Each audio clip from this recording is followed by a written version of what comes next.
Talvez minha história não seja de terror como vocês estão acostumados, mas quero compartilhar com vocês. Me chamo Darlan da Costa, sou natural de Tangará da Serra e atualmente tenho 21 anos. O que vou contar aconteceu há cerca de 13 anos. Eu era uma criança e perder minha mãe naquela idade sinceramente me marcou. Sinto falta dela todos os dias. Apesar de já terem se passado mais de uma década desde sua morte, ela sempre me fará falta. Eu tinha por volta de 8 anos quando perdi minha mãe. Infelizmente, ela foi assassinada e levaram cerca de 2 meses para encontrar seu corpo.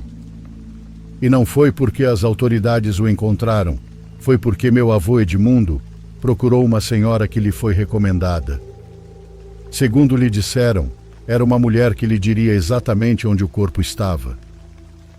Lembro que fomos, meus avós e eu, até a casa de Dona Cuquita.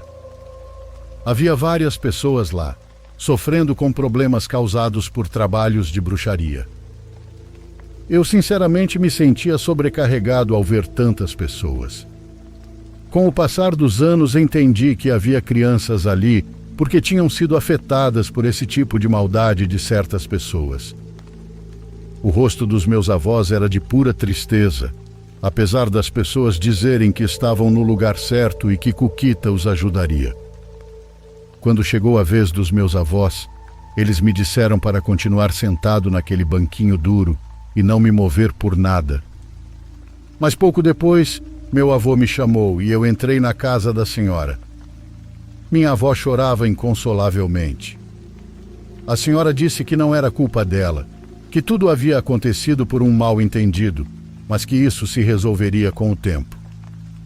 Aqui faço uma pausa, pois o que Dona Cuquita deu aos meus avós é relevante para a história. Meu avô me disse para segurar a mão da senhora que ela me diria algo. Com certo medo eu o fiz, mas ao ouvir como a voz dela mudou, senti vontade de chorar. Era a voz da minha mãe. Ela me pedia para ser forte e obedecer aos meus avós, pois agora eles seriam meus pais. Pediu que eu fosse um bom menino, porque ao crescer me tornaria um homem de bem. O melhor de tudo foi ouvir que ela sempre estaria ao meu lado. Sua voz soou como um eco e de repente se apagou. Minha mãe tinha partido, mas não completamente. Na semana seguinte fizeram o funeral da minha mãe, mas com o caixão fechado. Por razões óbvias, nem sequer pude me despedir dela. Todos os presentes me olhavam com pena, mas aquilo não me importava. Por anos senti a presença da minha mãe ao meu lado. À noite sentia ela se deitar ao meu lado e me abraçar. E sem falta, seu beijo de boa noite, dizendo o quanto me amava. Quando cresci, entendi melhor o que havia acontecido, pelo menos o que a senhora Cuquita revelou à minha avó. Ela me contou que voltou lá em busca de mais respostas para as muitas dúvidas que tinha sobre a morte da minha mãe. Eu já tinha 16 anos quando numa manhã bateram a porta. Era Karina, a melhor amiga da minha mãe. Apesar dos anos passados, eu a reconheci. Lembro que ela chorava e pedia perdão à minha avó. Eu observava da outra sala enquanto a mulher confessava algo impensável à minha avó. Dizia que minha mãe a atormentava havia algum tempo, que não a deixava em paz e que precisava de seu perdão. Mas minha avó disse que não, que já era tarde e que ela merecia aquilo. Karina pediu perdão, mas eu não entendia o motivo. Mas quando ela foi embora, minha avó começou a chorar. Foi aí que descobri o que realmente havia acontecido com minha mãe. Minha mãe trabalhava em um armazém onde levavam batatas para serem pesadas e colocadas em sacos para venda ou exportação para outros estados ou cidades. Na época ela tinha 26 anos, sendo ainda muito jovem e bonita. Nessa época ela já não tinha namorado nem companheiro. Karina, sua melhor amiga, vivia tentando animá-la para que conhecesse alguém. Mas minha mãe nunca lhe deu ouvidos. Dona Cuquita disse à minha avó onde encontrar o corpo da filha, e realmente ela estava no local que a senhora havia indicado. Estava meio coberta debaixo de uma árvore. Seus restos já estavam em avançado estado de decomposição, mas em suas mãos havia uma pulseira com as iniciais do nome de Karina. Com mentiras, Karina havia levado minha mãe até lá. Disse que naquele lado das terras de cultivo havia encontrado vários sacos de batatas que, segundo ela, um funcionário tentou roubar e que seu chefe mandou recolher. Pediu que Rosa, minha mãe, a ajudasse. Mas isso era mentira. O homem havia pago Karina para que, com mentiras, levasse minha mãe até ele. Ao chegar, Karina foi embora, deixando-a com o homem. Apesar dos gritos da minha mãe, sua melhor amiga foi embora. Como vocês podem imaginar, minha mãe foi violentada e assassinada por aquele homem. Como a terra naquela região estava sempre remexida, seu corpo passou despercebido pelos trabalhadores. Mas exatamente como Dona Cuquita havia dito à minha mãe, a culpada viria sozinha pedir perdão. E não só isso, a pessoa teria pouco tempo de vida e precisava do perdão da minha avó. Também diziam no armazém que minha mãe aparecia em sonhos para as pessoas conhecidas. Mas parou de aparecer quando aquele homem, ao saber que o corpo havia sido encontrado, naquela mesma noite ficou no armazém e se enforcou justamente na árvore onde havia enterrado ela. Já se passaram vários anos desde que tudo aconteceu. Ainda sinto a presença dela ao meu lado quando mais preciso. Quando estou doente, por exemplo, gostaria que ela estivesse comigo. Mas infelizmente, por alguns trocados e pela maldade de um homem, isso não é possível. Pelo menos conseguimos encontrar minha mãe e lhe dar um enterro digno. Eu espero de todo o coração que aqueles que têm mães desaparecidas possam encontrá-las, assim como nós encontramos a minha. Um abraço forte a todas as mulheres que têm a bênção de ser mães.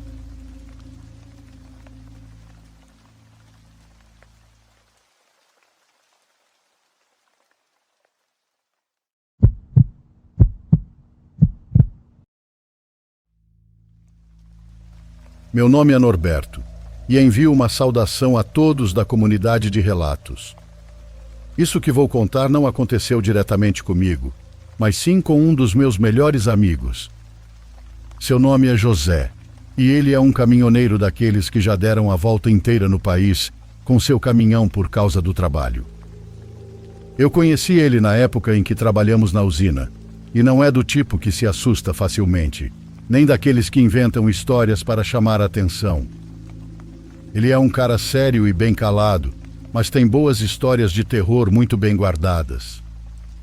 Para entender essa história, precisamos voltar alguns anos, mais ou menos no mês de fevereiro do ano de 2004.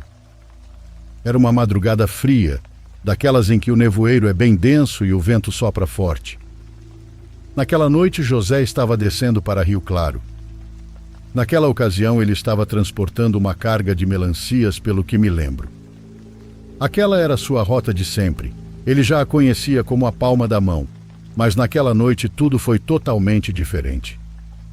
Eram cerca de 10 da noite quando ele estava passando por uma parte complicada do trajeto, onde, devido ao horário, quase não havia veículos. Bem nesse exato momento, em meio à neblina, ele viu algo muito estranho. Era um vulto parado bem no meio da estrada, exatamente na faixa onde ele passava, o que o obrigou a frear. Já parado, os faróis altos do caminhão iluminaram o que parecia ser um homem meio desorientado, como se não soubesse de onde vinha nem para onde ia. Pelo que José conseguiu ver, ele disse que o sujeito estava meio curvado, sem camisa, com a pele pálida e cheia de terra. Pelo susto de vê-lo ali no meio do nada, ele pensou que o cara estivesse perdido ou machucado. Ele chegou até a acreditar que talvez tivesse sido assaltado e deixado jogado por ali. Naquele momento, José pensou em descer para ajudá-lo, mas algo o impediu. Ele me disse que, ao olhar melhor, ficou todo arrepiado. Aquele homem estranho estava tremendo, mas não de frio. De repente, começou a se contorcer como se estivesse tendo um ataque epiléptico. Suas mãos estalavam como se os ossos estivessem quebrando por dentro, até que de repente caiu de joelhos e começou a gritar. Mas não eram gritos normais. Eram mais parecidos com os de um animal. José não conseguia se mover, apenas observava paralisado do banco do motorista, algo que ele não entendia nem um pouco. O que ele não sabia era que estava testemunhando uma transformação diante de seus olhos, pois aquele homem no meio da estrada começou a mudar lentamente de humano para uma besta. Primeiro suas costas se encurvaram, depois suas unhas cresceram como garras. Seu rosto também se alongou e dentes começaram a sair da boca, enquanto seus olhos brilhavam em um vermelho intenso, como se fossem de fogo.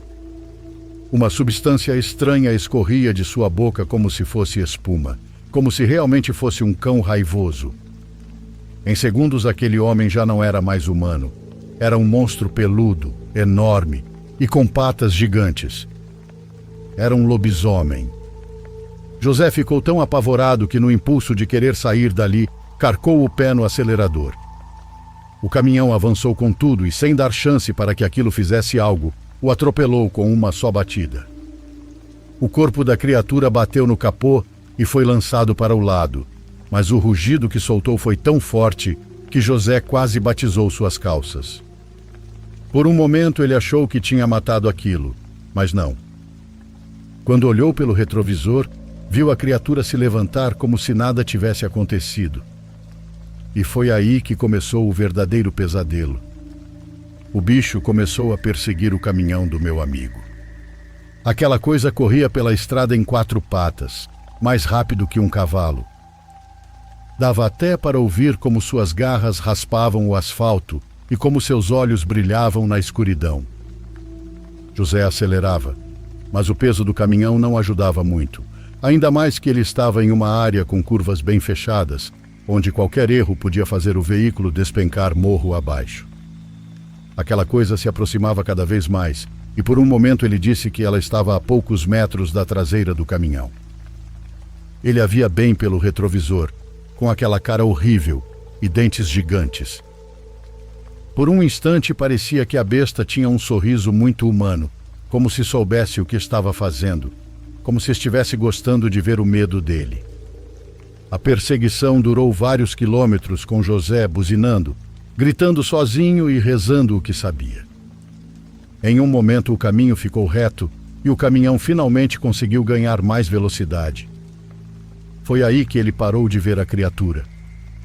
Atrás dele havia só o silêncio da noite. Já não havia mais o lobisomem nem o som de suas garras no chão. José dirigiu sem parar até chegar ao próximo posto de gasolina. Quando chegou, desceu correndo, suando e com as mãos cobertas de sangue. Esse sangue não era o dele, e sim da criatura que ficou espalhado pelo capô quando ele a atropelou. Quando ele me contou essa história, perguntei se havia feito um boletim de ocorrência sobre o que aconteceu na viagem, mas ele simplesmente me respondeu: "Mas, homem, o que eu ia dizer? Que atropelei um lobisomem e que ele me perseguiu por 10 quilômetros?" José diz que sente que aquela coisa não morreu com o impacto e que naquela noite só não o alcançou porque não quis. Porque entre nós, se quisesse, teria conseguido. Essa história do meu amigo se junta a muitas outras de motoristas que dizem que aqui em São Paulo vive algum tipo de lobisomem. E eu acho que não é coincidência, mas sim real. Aqui vive algo que não é humano.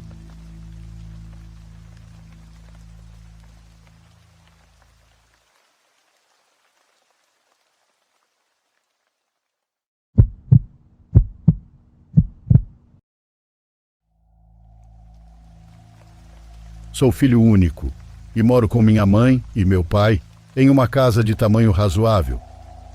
É um pouco grande só para nós 3, mas a piada recorrente dos meus pais é que nunca foi a intenção deles ter apenas um filho. Enfim, eu tinha 15 anos quando isso aconteceu. Era uma noite chuvosa de sábado em algum momento de maio. Não me lembro exatamente quando foi, mas lembro que foi em um dos últimos fins de semana antes da virada do mês. Tem uma última coisa que preciso mencionar. Tenho várias condições médicas estranhas que dificultam minha vida. Tenho crises de pânico frequentes, desmaio com facilidade e às vezes tenho dificuldade para respirar. Também sou uma daquelas pessoas esquisitas que precisam de silêncio total e absoluto para conseguir dormir. Tipo, até mesmo um ventilador pequeno me mantém acordado. Aprendi a lidar com isso em grande parte, mas festas e viagens ainda são insuportáveis. As pessoas sempre dizem que amam o som da chuva e que isso as ajuda a dormir, mas comigo acontece o oposto. Não chove com frequência onde moro, mas de vez em quando caem uns temporais insanos que me mantêm acordado a noite toda. Para ser justo, não era exatamente uma tempestade com trovões, mas estava chovendo forte o suficiente para me impedir de dormir.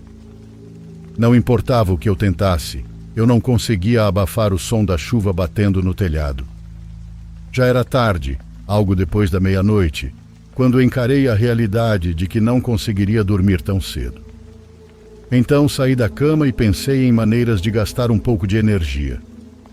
Acabei decidindo dar uma caminhada na chuva. Não era a primeira vez que fazia isso. Caminhar na chuva era algo que meus pais até incentivavam quando eu não conseguia dormir. Vivemos em uma área residencial muito segura e há um parque público enorme que faz divisa com minha casa, então sair tarde da noite não é perigoso. Além disso, o parque é muito bem iluminado, o que é mais um dos motivos pelos quais sempre me senti confortável em caminhar por lá à noite. Vesti uma jaqueta de chuva, desci as escadas e saí de casa sem nem me preocupar em levar um guarda-chuva. Acabei deixando o celular em casa, porque me conheço bem o suficiente para saber que a tela só me manteria mais acordado. Estava muito calmo do lado de fora. Sempre gostei da natureza e ver as árvores balançando ao vento com as gotas de chuva caindo era exatamente o que eu queria. Depois de uns 20 minutos, comecei a me sentir cansado, o que era bom. Me virei e comecei a voltar para casa, imaginando que conseguiria dormir quando chegasse. Enquanto cortava caminho pelo parque, olhei para a rua e vi algo estranho. Havia um objeto longo e preto deitado no meio da rua. A primeira coisa que me veio à cabeça foi um saco de lixo, mas quanto mais eu olhava, mais percebia o que era. Era uma pessoa deitada bem no meio da rua, de bruços pelo que parecia. Senti um mal-estar subindo no estômago. O único pensamento que ficava martelando na minha cabeça era a possibilidade de essa pessoa ter sido atropelada por um carro e estar ferida, ou pior, morta. Não havia nenhuma razão lógica para alguém estar deitado no meio da rua, ainda mais com aquela chuva. Por mais que meu instinto dissesse para baixar a cabeça e continuar andando, senti que precisava fazer alguma coisa. Meus pais me criaram de um certo jeito, então se vejo alguém precisando de ajuda, tenho que ajudar. Contrariando meus instintos, comecei a me aproximar da pessoa na rua. À medida que chegava mais perto, consegui distinguir que estava de calças pretas e uma camisa escura. Definitivamente não era o tipo de roupa para alguém usar durante uma chuva forte. Pelo jeito de se vestir, parecia ser um homem, mas isso eu já suspeitava. Não sei se era o peso da situação ou outra coisa, mas enquanto andava em direção à rua, percebi pela primeira vez naquela noite o quanto eu estava com frio. Era como se a chuva estivesse morna num momento e, de repente, congelando. Se é que isso faz sentido. Quando já estava quase na rua, um grito ecoou de algum lugar atrás de mim. Meu instinto assumiu o controle e virei a cabeça num estalo, com adrenalina correndo nas veias. Parecia um uivo, mas meio estranho. Era tipo um animal ferido. É a única forma como consigo descrever. Revirei com os olhos a linha das árvores, mas não vi nada. O som devia ter vindo de uma parte mais profunda do parque, o que significava que não havia perigo assim de primeira vista. Mesmo assim, a estranheza daquilo tudo fez meu coração disparar. Nunca tinha ouvido nada parecido, e a falta de explicação foi o que desencadeou aquela sensação de puro medo. Mas esse medo estava prestes a aumentar 1000 vezes, porque quando me virei de novo para olhar a rua, a pessoa não estava mais deitada. Ela estava sentada perfeitamente ereta, me encarando. Naquele momento tudo começou a escurecer e minha visão se estreitou. A única coisa que me impediu de desmaiar ali mesmo foi o som da chuva caindo ao meu redor. Antes que eu pudesse reagir, aquela pessoa se levantou e começou a correr em minha direção com um sorriso demoníaco no rosto. E o pior, estava segurando o que parecia ser uma faca de cozinha.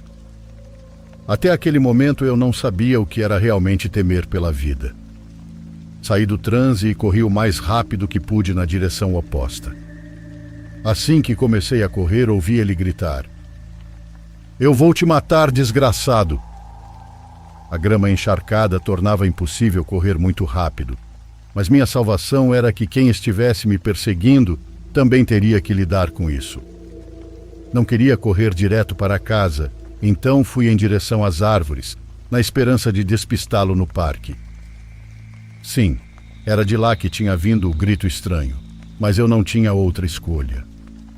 Não olhei para trás uma vez sequer, apenas corri como se minha vida dependesse disso. E considerando o quão insano aquele cara parecia, acho que minha vida realmente dependia. Corri para a parte mais densa do parque, torcendo para conseguir me esconder antes que ele me alcançasse. Nem sabia se ele ainda estava atrás de mim, mas não importava. Parte de mim sentia que se eu parasse de correr, o medo me alcançaria e eu desmaiaria na hora. Consegui entrar na mata e, bem quando estava prestes a vomitar de exaustão, me escondi atrás de uma árvore e tentei recuperar o fôlego. Olhei para trás e não havia ninguém, ou pelo menos ninguém que eu pudesse ver. O único pensamento na minha mente era como eu iria conseguir voltar para casa em segurança. Não me sentia à vontade para me mover, então apenas fiquei ali esperando. Devo ter esperado pelo menos uns 30 minutos antes de finalmente sair de trás da árvore. Fiz o caminho mais longo até em casa, por trás do parque e por uma outra área que me deixava a algumas ruas de distância. Ninguém me seguiu. Finalmente cheguei em casa e desabei na cama, encharcado e praticamente traumatizado. Nunca tive uma resposta para nada do que aconteceu naquela noite. Aquele uivo é, honestamente, o que mais me confunde. É difícil acreditar que tenha alguma relação com o homem que tentou me atacar, mas é coincidência demais. Acho que o que aconteceu foi que o cara também ouviu o grito, levantou a cabeça, me viu, e aí fez o que fez. Quanto à motivação dele, não tenho ideia. Tem gente maluca por aí. Talvez ele estivesse drogado ou algo assim. Eu sei que isso não é uma explicação de verdade, mas não consigo pensar em outra melhor. Ainda moro na mesma casa, e mesmo que já tenham se passado vários anos, é difícil não pensar nessa experiência de vez em quando.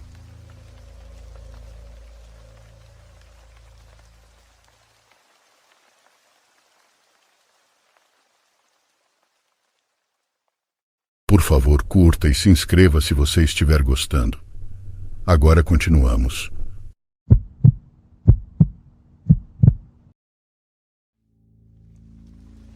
Sempre trabalhei com limpeza, primeiro em casas, depois em escritórios e há anos no hospital geral.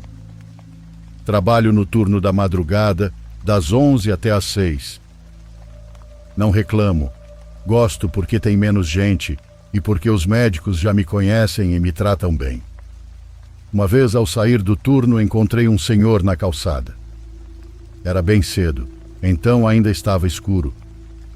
O senhor me cumprimentou como se me conhecesse e disse que tinha ingressos para um circo novo que tinha chegado.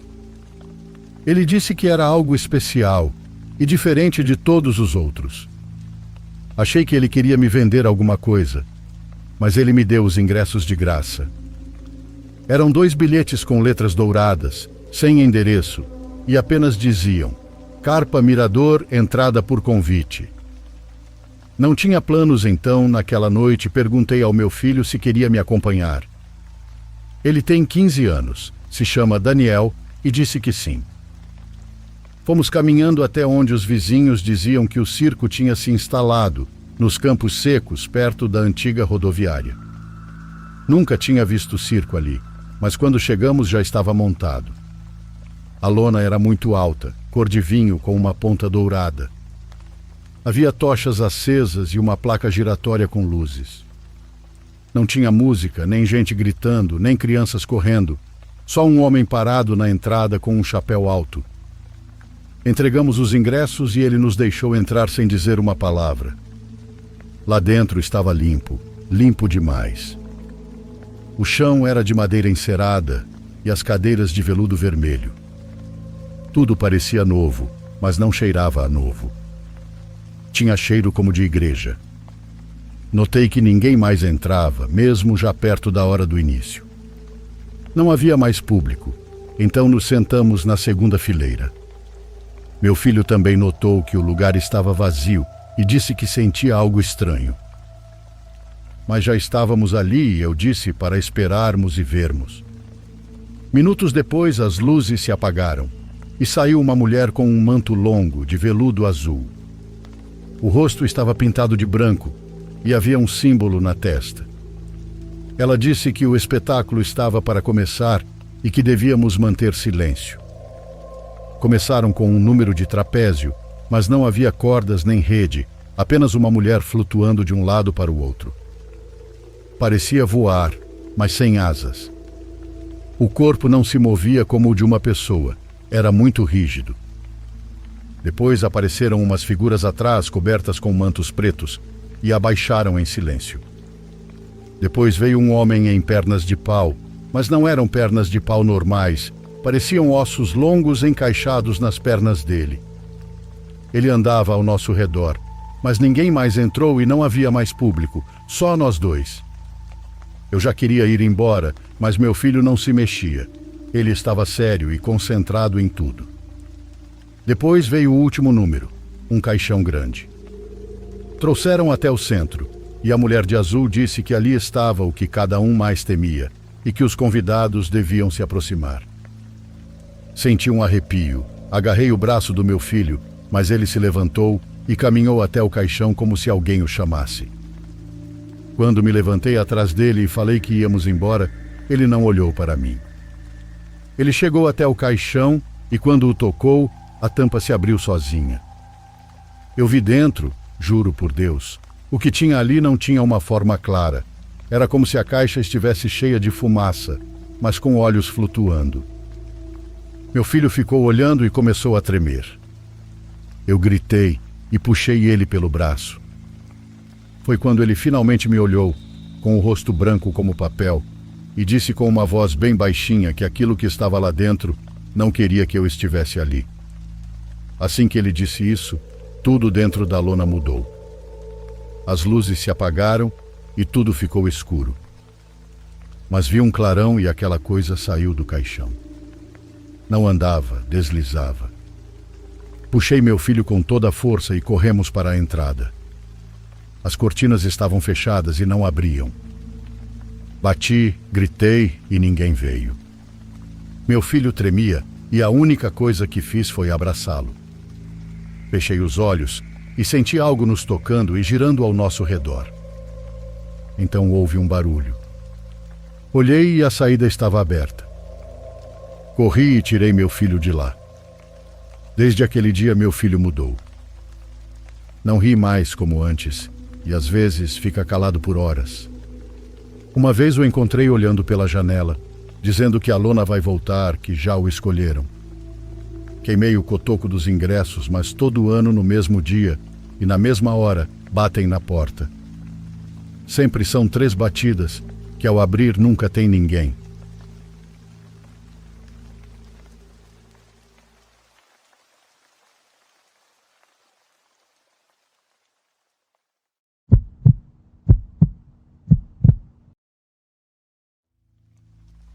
Olá, diário, me chamo Rosana e quero contar o que aconteceu com meu marido Rogério quando ele foi como imigrante para os Estados Unidos. Para ser sincera, eu não queria que ele fosse. Muitas vezes lhe disse que era melhor buscarmos algo por aqui e que não valia a pena arriscar a vida por um sonho tão distante. Além disso, ultimamente estava ficando muito difícil cruzar a fronteira e nada garantia que ele teria sucesso. No entanto, Rogério era teimoso. É só eu atravessar, trabalhar uns meses e volto. Ele dizia para tentar me tranquilizar. Mas eu sabia que não era verdade. Estava ciente de que precisávamos do dinheiro em casa e que queríamos dar uma vida boa para as crianças. Ainda me lembro que meu marido partiu no final de outubro. O acordo foi feito com um coiote que operava em São Luís, Rio Colorado.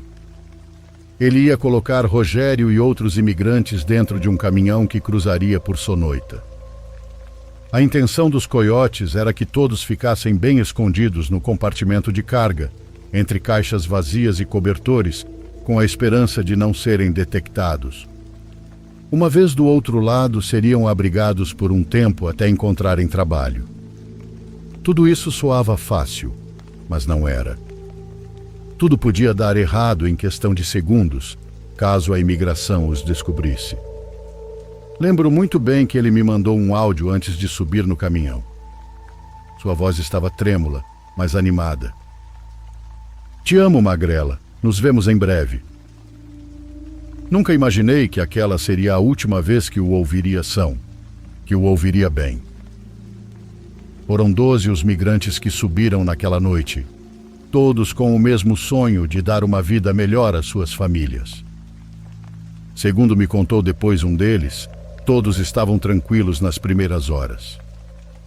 O motorista do caminhão era um homem moreno conhecido como Rulas, enquanto ao seu lado ia um sujeito magro e nervoso que fumava muito, cujo nome ninguém lembra. Assim que a viagem começou, todos sabiam que não deviam fazer barulho, que qualquer movimento poderia fazer com que fossem pegos. Passaram por vários bloqueios e tudo estava indo bem. Mas quando chegaram a um trecho do deserto, pouco antes da linha da fronteira, tudo mudou. Aquela zona era uma estrada solitária, sem luzes, com apenas areia e pedras dos lados. De repente, o caminhão parou bruscamente. Ninguém entendia o motivo, mas pensaram que era uma falha mecânica ou que haviam encontrado outro bloqueio da imigração. Todos ficaram em silêncio. No entanto, do lado de fora, não se ouvia absolutamente nada por vários minutos. Meu marido e os outros migrantes estavam com o coração na mão, apenas esperando para ver o que aconteceria. A tensão era palpável, ainda mais porque todos estavam deitados, sem espaço, sem oxigênio e com muito calor. Às vezes, só de imaginar o que eles suportaram para cruzar, me dá uma tristeza enorme. Após vários minutos de silêncio, de repente se ouviu um grito, e em seguida uma série de gritos dilacerantes de alguém que parecia estar pedindo ajuda. Ninguém sabia o que diabos estava acontecendo naquele momento. Um dos migrantes disse que quem gritava era o coiote, o motorista do caminhão. Os migrantes ficaram imóveis, sem saber o que fazer. Um deles, um rapaz chamado Fidel, se aproximou de uma pequena grade do compartimento de carga e viu algo horrível lá fora. O pobre rapaz disse que viu uma criatura muito estranha parada ao lado do caminhão. Pelo que ele descreveu, aquela coisa tinha o tamanho de um homem, mas parecia mais um animal. Estava coberta de pelos, com olhos vermelhos e garras longas que brilhavam à luz da lua. Mas não era só isso. Aquela coisa tinha uma língua comprida que se movia como fazem as cobras. Se a descrição já era horrível, o que fez quase todos desmaiarem foi ver que aquela coisa tinha a cabeça enterrada no pescoço do motorista. Está comendo ele, disse Fidel. Meu marido perguntou que bicho era aquele, que animal poderia ser daquele jeito. Tudo o que Fidel conseguiu dizer para que todos entendessem mais ou menos foi que era uma besta selvagem, como um cachorro grande, mas com mãos humanas. Fidel continuou olhando e disse que viu mais um pouco pela fresta. Viu o copiloto tentar sair e correr, mas nem conseguiu dar 3 passos. A criatura saltou sobre ele, o derrubou e arrancou-lhe o rosto com uma patada. Depois o arrastou para as sombras da noite, onde quase não se via nada, e ali o devorou. Os que estavam no compartimento começaram a chorar. Uma senhora desmaiou ao ouvir o barulho de osso se quebrando que vinha de fora e, sobretudo, pelas descrições que Fidel dava.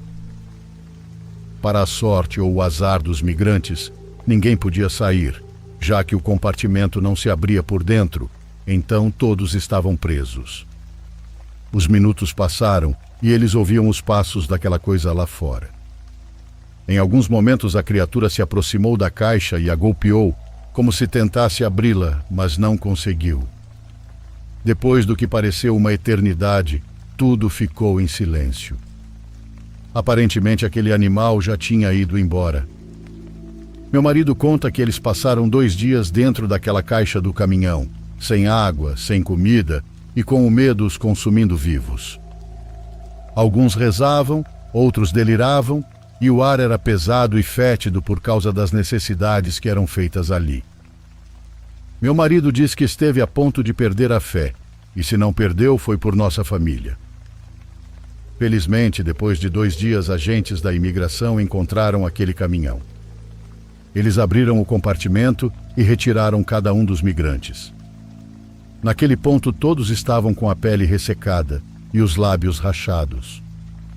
Quase todos em estado de choque, mas ninguém morreu.